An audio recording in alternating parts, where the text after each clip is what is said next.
우리나라에는 수많은 법들이 있는데 대략 한 900여 가지 정도의 법들이 우리나라의 법을 구성하고 있습니다.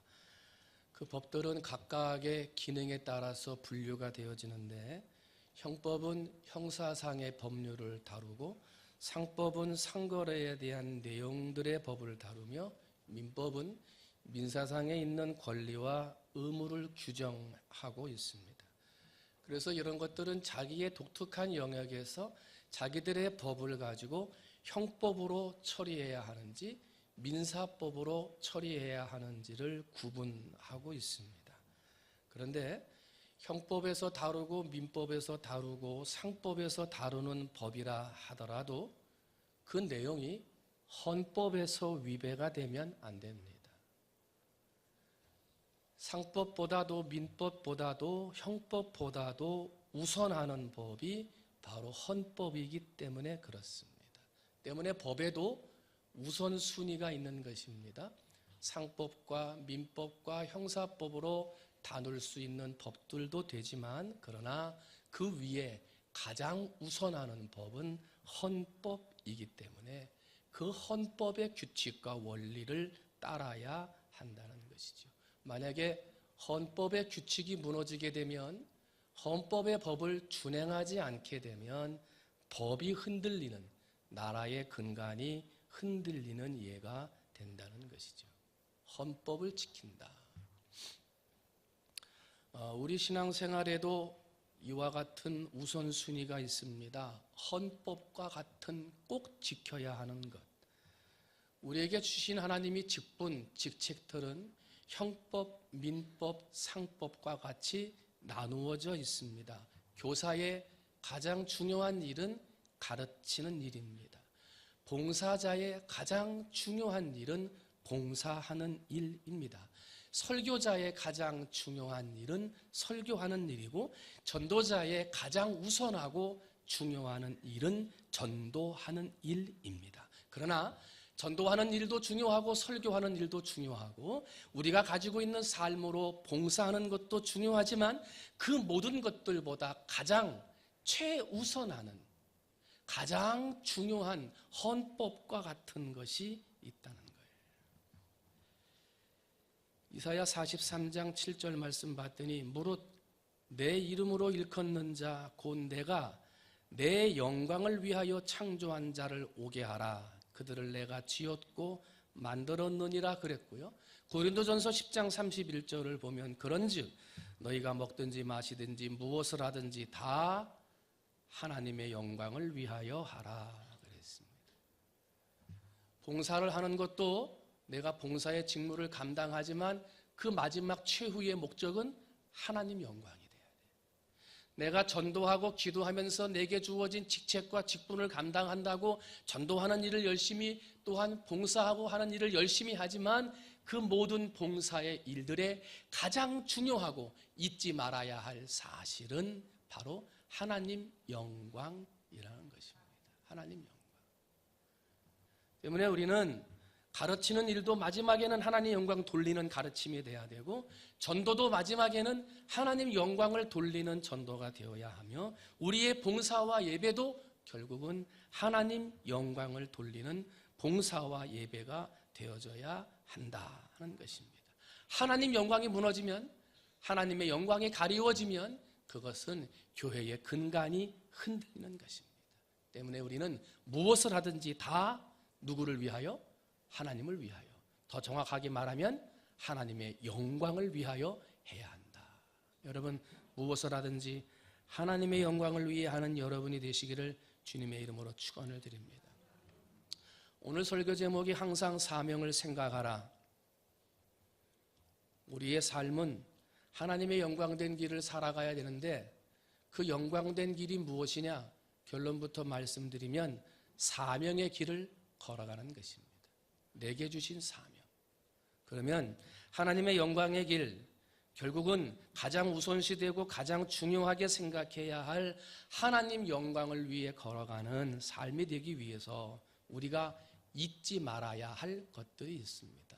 오늘은 아침에 우리가 하나님의 영광을 위해서 잊지 말아야 할 것들을 살펴보고, 이따 오후 예배 때에는 그러면 우리가 잊지 말고 살아야 하는 것만 끝나는 것이 아니라 하나님이 내게 주신 사명만 생각하는 것이 아니라 사명의 길을 어떻게 걸어가는 것이 사명의 길이냐, 이것을 오후에는 좀 살펴보려고 합니다. 첫 번째로 하나님 영광을 위해 우리가 잊어버리지 않고 항상 생각해야 할 것은 바로 하나님입니다.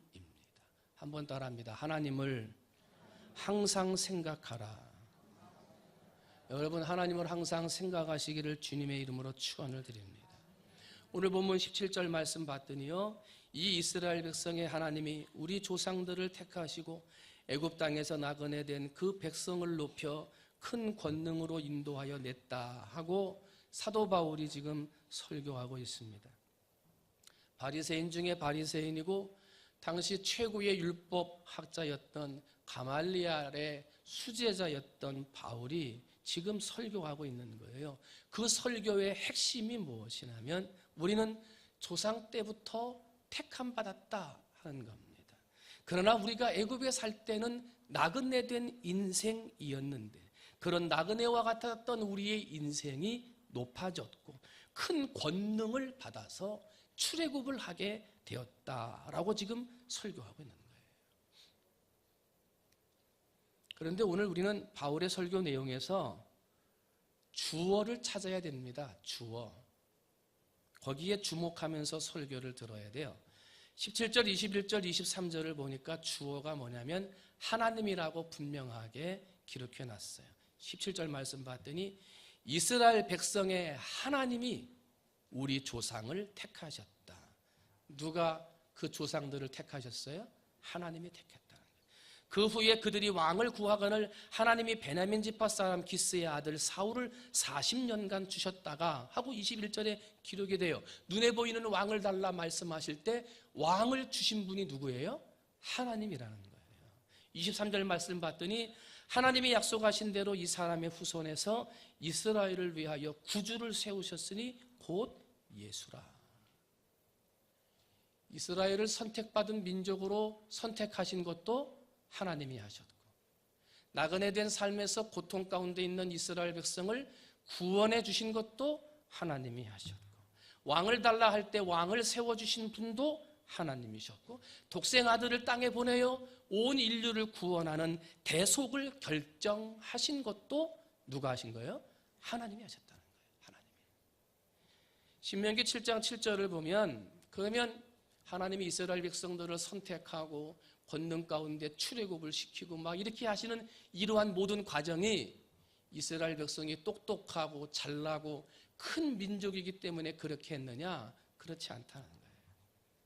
신명기 7장 7절을 보게 되면 모든 민족 중에서 가장 적고 약하고 볼품이 없기 때문에 이스라엘을 택했다라고 말씀하고 있습니다. 결국은 택함 받을 수 없는 자격, 택함 받을 수 있는 자격이 아무것도 없는데 우리를 선택하고 구원해 주신 하나님의 은혜라는 거예요. 우리를 택하시고 은혜를 주신 분이 바로 하나님이라는 거죠.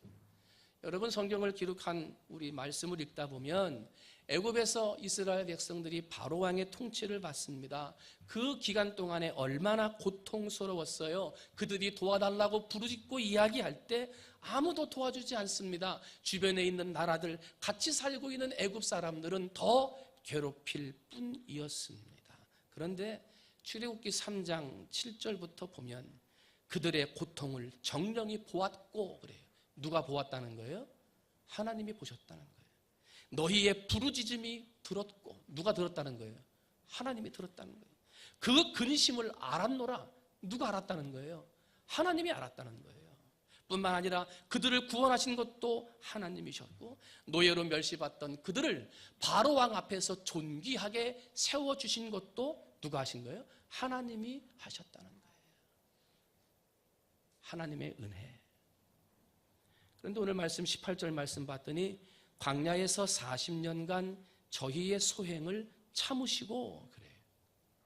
아니, 지금 선택받을 수 없는 민족을 하나님의 은혜로 선택받고 나그네 된 이 애굽에서의 생활을 하나님께서 부르짖는 소리, 기도의 소리를 들으시고 그 은혜로 구원해 주셨으면 하나님의 은혜에 감사함으로 정말 순종하면서 살아야 할 백성들이 출애굽으로 난 이후에 40년 동안 뭐라고 기록했어요? 저희의 소행을 참으시고. 누가 참았다는 거예요? 하나님이 참았다는 거예요. 뭘 참았다는 겁니까? 40년 동안요, 먹을 것이 없다고 불평하고요, 목이 마르다고 불평하고요, 조그마한 어려움이 생길 때마다 하나님을 원망했어요. 왜 우리 데리고 와서 여기서 죽게 하느냐? 차라리 애굽 땅에 있는 게 나을 뻔하였다. 그래도 하나님은 어떻게 해요? 참으셨어요. 먹을 것이 없다고 할 때는 만나와 메추라기를 하나님이 주셨고요, 목이 마르다고 불평할 때는 하나님이 반석을 깨어 물이 나와 목마름을 해결해 주셨어요. 너무 뜨겁다고 불평하면 구름기둥을 주셨고, 너무 춥다고 불평할 때는 불기둥을 주셨어요. 강이 막혀서 어찌할지 모른다고 불평할 때는 기적적으로 그 강들을 갈라주셨고요, 난공불락의 여리고성 앞에서는 그 성을 하나님이 무너지게 해 주셨어요.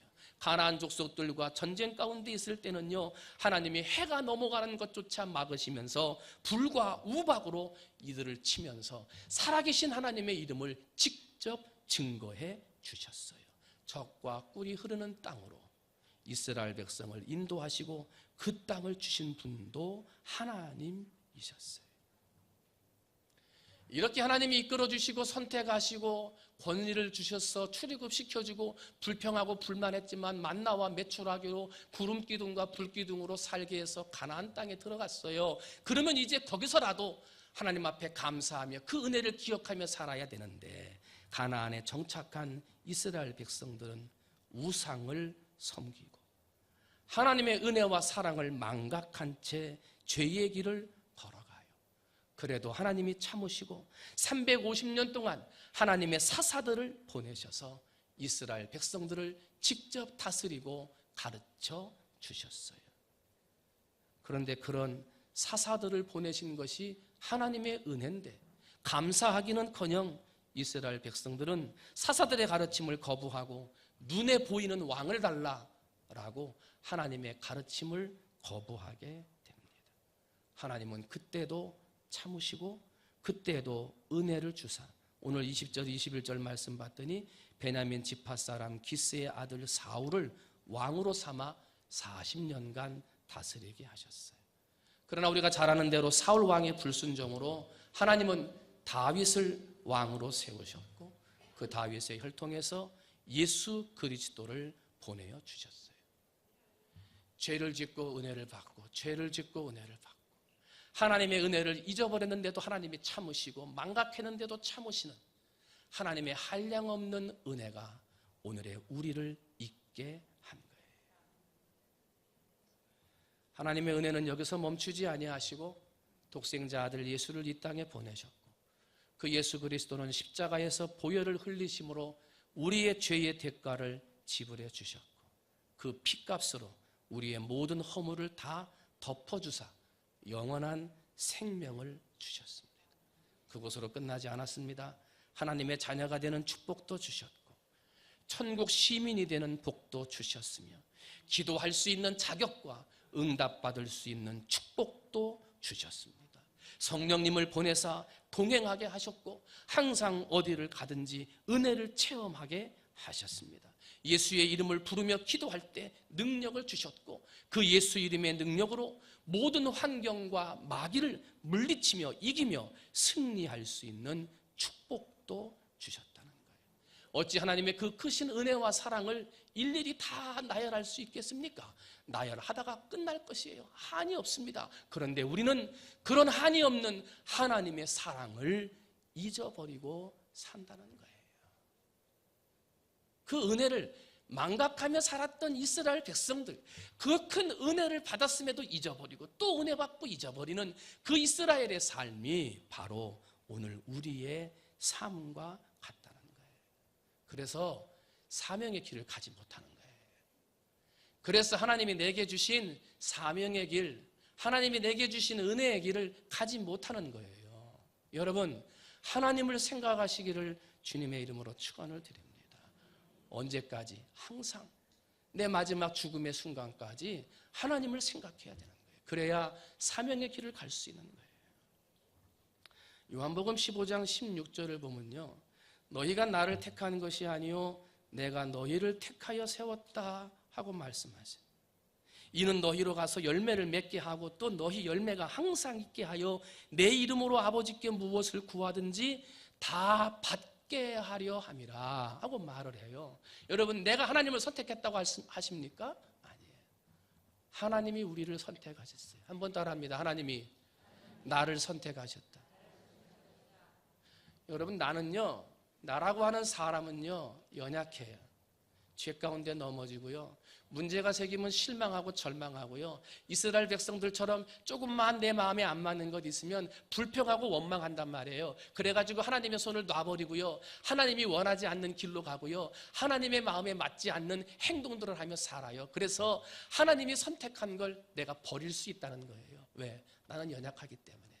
그런데 참 감사한 건 내가 하나님을 선택한 게 아니라 누가 나를 선택했어요? 하나님이.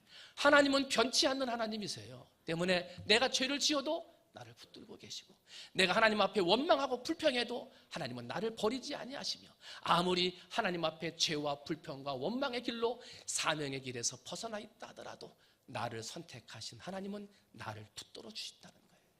그래서 꼭 열매 맺는 자리로 이끌어 가시고, 무엇을 가지고 하나님 앞에 기도하든지 다 받는 자리로 우리를 끌고 가신다는 거예요. 이게 하나님의 은혜예요. 내가 하나님을 선택했으면 하나님을 잊어버리는 길로 갔을 텐데, 하나님이 나를 선택하셨기 때문에 우리는 끝까지 믿음의 길을 갈 수 있는 거예요. 그런 은혜를 오늘 우리가 받았다는 거예요. 그 은혜를 주신 하나님 어찌 잊을 수 있겠느냐 하는 거예요. 여러분, 항상 하나님을 생각하고 사시기를 주님의 이름으로 축원을 드립니다. 두 번째로, 하나님을 생각하며 살아야 되는데 우리 앞에 환경이 보여요. 어려운 환경, 문제되는 환경이 보이게 되면 내 마음이 흔들리게 돼요. 한번 따라합니다. 환경을 탓하지 말고 마음을 다스려라. 하나님만 바라보고 살아가는 우리의 삶에 그냥 두질 않아요. 사탄과 마귀가 우리를 그냥 내버려 두지 않는다는 거죠.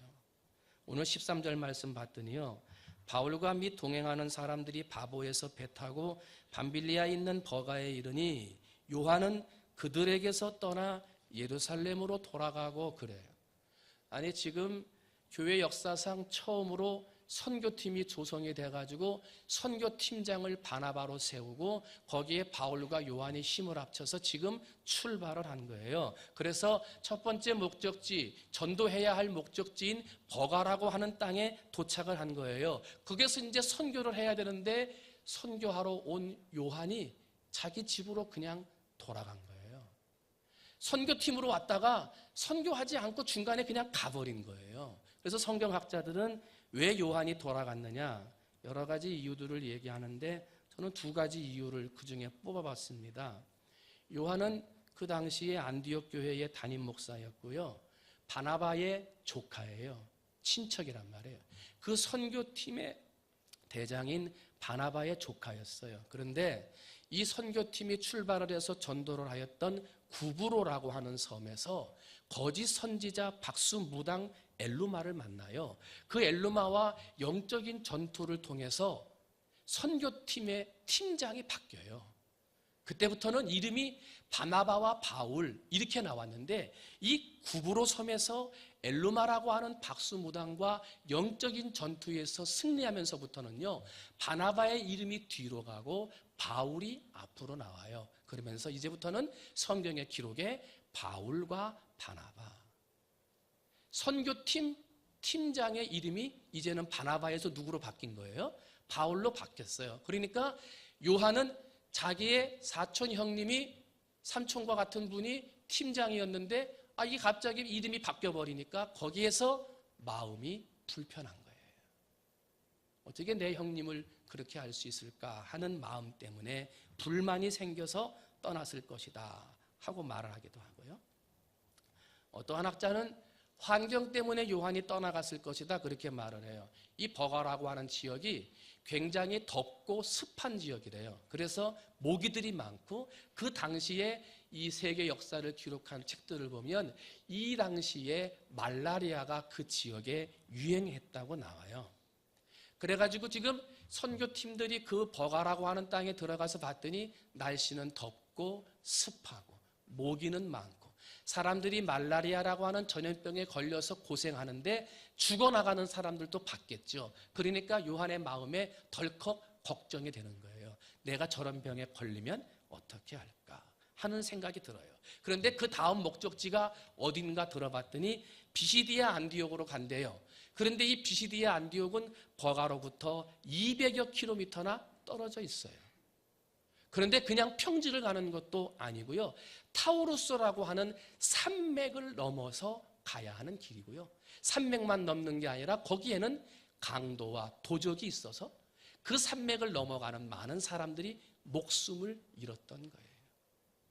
지금 사촌 형님이 팀장에서 바뀌어서 마음이 불편한데 버가에 가봤더니 덥고 습하고 모기는 많고 말라리아 걸려서 사람들이 죽어나가고 빨리 떠나려고 그랬더니 비시디아 안디옥은 200km나 떨어져 있고 산맥을 넘어가야 되고 거기다가 강도와 도적들이 있는 목숨을 걸고 걸어가야 하는 길을 보고 그만 마음에 걱정이 생겨서 선교의 길을 중단하고 자기 땅으로 돌아가 버렸다는 거예요. 고린도후서 11장 23절 이하를 보면요. 사도 바울이 겪은 선교 현장에서의 어려움을 이렇게 기록합니다. 옥에 갇히기도 더 많이 하고 매도 수없이 맞고 여러 번 죽을 뻔하였으니 유대인들에게서 40에서 하나 감한 매를 5번 맞았으며 3번 태장으로 맞고 1번 돌에 맞고 3번 파손하고 일주야를 깊은 바다에서 보내고 강의 위험, 강도의 위험, 동족의 위험, 이방인의 위험, 시내의 위험, 광야의 위험, 바다의 위험과 거짓 형제의 위험을 당하고 또 수고하고 애쓰되 여러 번 자지 못하고 줄이며 목마르고 여러 번 굶고 춥고 헐벗었노라 하고 말을 해요.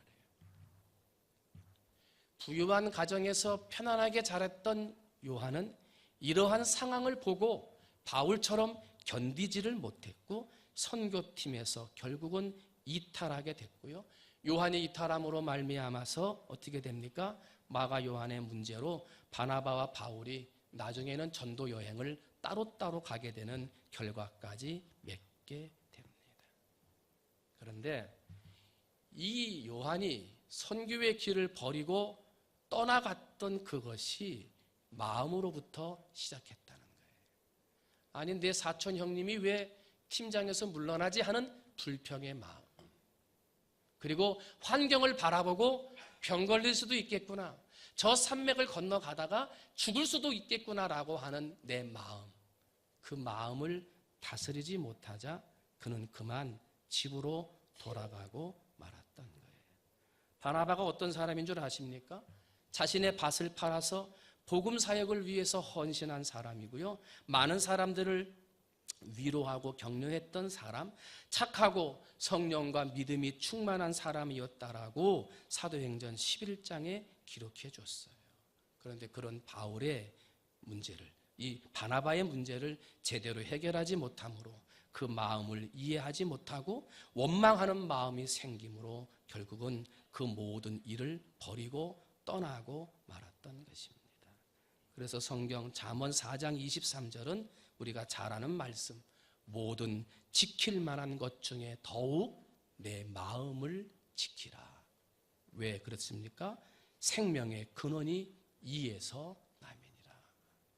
잠언서 16장 32절, 노하기를 더디하는 자는 용사보다 낫고 자기의 마음을 다스리는 자는 성을 빼앗는 자보다 나으니라. 여러분, 하나님으로부터 받은 은혜가 많아요. 그래서 우리는 항상 하나님을 기억하며 살아야 합니다. 그런데 사탄이 그냥 두지를 않아요. 내 마음에 작은 불만을 주고 내 마음에 작은 불평을 두어 하나님을 잊어버리게 한다는 거예요. 선교의 자리, 사명의 길에서 벗어나게 한다는 거예요. 여러분, 하나님을 생각하되 특별히 그 은혜를 꼭 붙들고 사셔서 행여나 어려운 환경이나 마음을 아프게 하는 환경들이 있다 하더라도 그것으로 불평, 불만하는 자가 아니라 내 마음을 잘 다스려 하나님의 은혜로 사명의 길을 걸어갈 수 있는 여러분이 되시기를 주님의 이름으로 축원을 드립니다. 오늘 말씀 14절 말씀 봤더니요, 그들이 버가에서 더 나아가 비시디아 안디옥에 이르러 안식일에 회당에 들어가 앉으니라 하고 말을 해요. 여러분, 지금 사도 바울이 버가 땅에 간 것은 복음을 전하기 위해 간 거예요. 그런데 버가 땅에서 어떠한 기적이나 이사를 일으켰다, 복음을 증거했다는 기록이 별로 없습니다. 바로 피시디아 안디옥으로 갔다고 성경은 기록하고 있어요.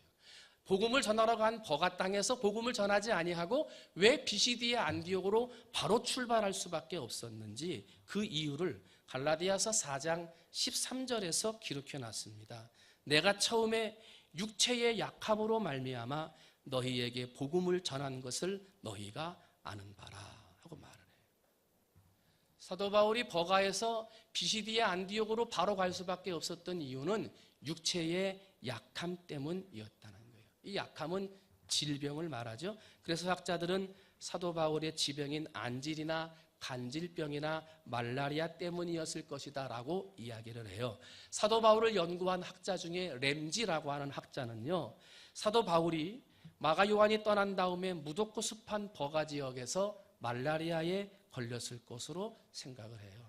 그리고 의료시설이 없었던 때이기 때문에 그 병을 치료하기 위해서 선선하고 건조한 땅, 고원지대인 비시디아 안디옥으로 바로 출발했을 것이다, 그렇게 생각을 해요. 조금이라도 건강을 유지하기 위해서. 그런데 그게 중요한 게 아니에요. 요한도 떠나가 버리고 그러므로 바나바와도 어색한 관계가 되고 자기는 심한 풍토병에 걸렸어요. 영적으로 육적으로 굉장히 낙담하고 굉장히 지치기 쉬운 어려운 환경이었어요. 그리고 힘들게 200km를 걸어서 산맥을 넘어 비시디아 안디옥에 도착을 했는데 도착한 날이 안식일이었어요.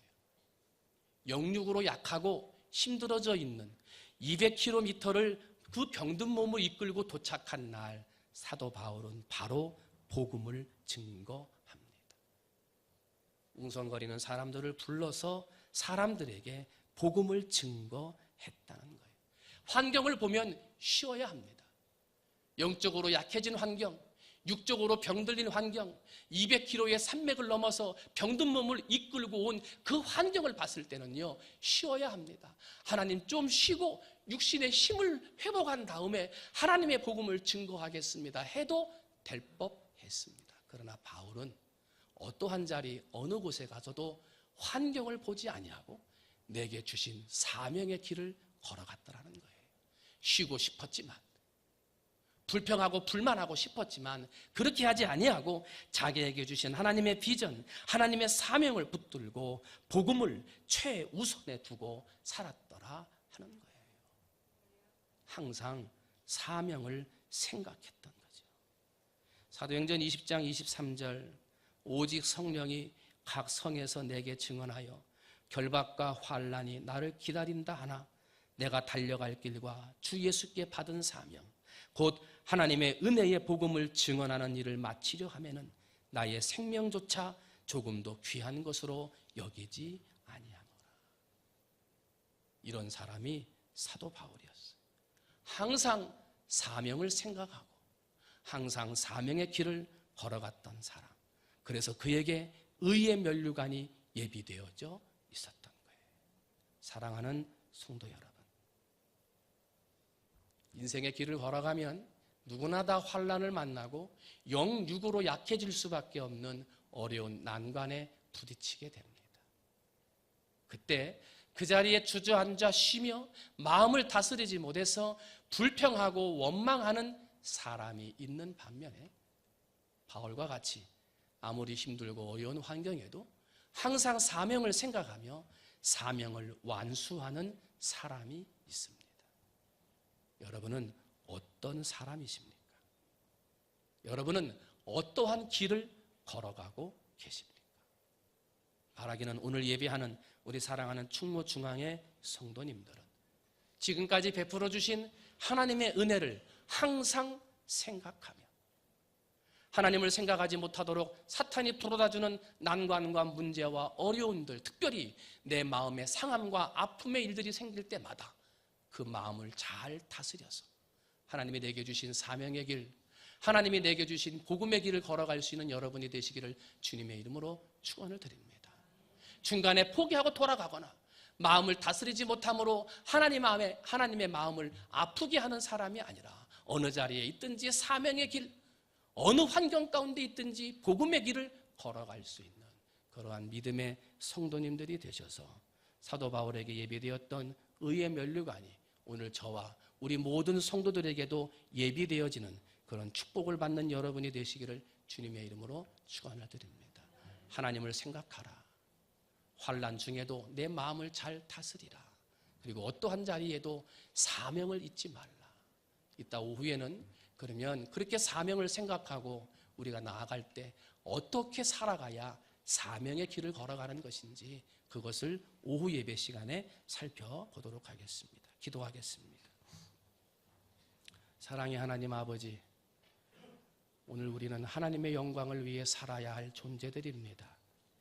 각자에게 주어진 재능과 직분에 따라서 기도하는 자로, 선교하는 자로, 복음 전하는 자로, 봉사하는 자로, 예배자로, 설교자로 불러주셨지만 그 일에서 최선을 다해야 하지만 그 일의 최종 목적은 하나님 영광입니다. 하나님 영광된 삶을 살기 위해서는 항상 내주신 사명을 생각해야 합니다. 항상 사명을 생각하며 살기 위해서는 하나님을 생각해야 하고 문제나 시험이나 어려운 일들, 마음을 상하게 하는 일들이 생겼을 때에 그 마음을 잘 다스려야 합니다. 그리고 쉬고 싶지만 이유를 대고 쉬고 싶어야 할 때이지만 그럴 때 더욱 사명을 생각하며 복음을 전하는 바울과 같은 사람이 되어져야 되겠습니다. 아버지, 오늘 우리가 그런 사명을 생각하며 살게 하여 주시옵소서. 그런 사명의 길을 잘 걸어가게 해 주시옵소서. 그러므로 한 사람도 빠지지 아니하고 예비된 의의 면류관을 다 받을 수 있는 우리 모든 성도가 되도록 하나님 복 내려 주시옵소서. 모든 말씀 사랑이 많으신 예수님의 이름으로 감사하며 간절히 기도하옵나이다. 아멘.